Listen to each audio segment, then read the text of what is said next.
Habari zenu wa Tanzania. Hii video ni ya maana sana. Hii video ni ya msingi sana. Ni lazima kila Mtanzania aone hii video.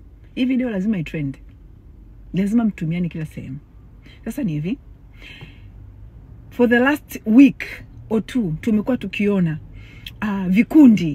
vikundi vya taasisi za Kiislamu au watu tu wanakuja wanasema wao ni mashehe sijui wapi wamevaa sijui barakashia zao ni nini, alafu wanatangaza vita na Wakristo, wanatangaza vita za kidini, wanatangaza wao watachinja waandamanaji, sijui wao watafanya nini.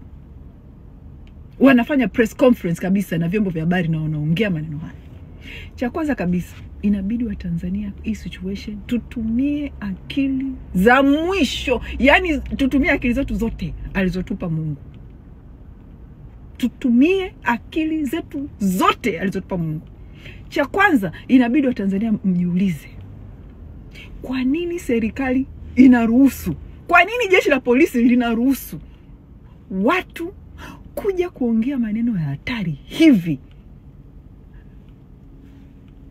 kwenye press conference? Kwa nini watu wanatangaza vitu vya hatari hivi? Tutachinja, tutaua, sijui tutanini waandamanaji, sijui Wakristo hivi, sijui teki hivi. Kwa nini wanaruhusu vitu hivyo? Inabidi mjiulize, kwa jinsi hichi ilivyo sasa hivi, kwa nini wanaruhusu hichi kitu? Jibu ni kwamba hii ndio strategy ya serikali batili, serikali haramu. Hii ndio strategy waliokuja nayo CCM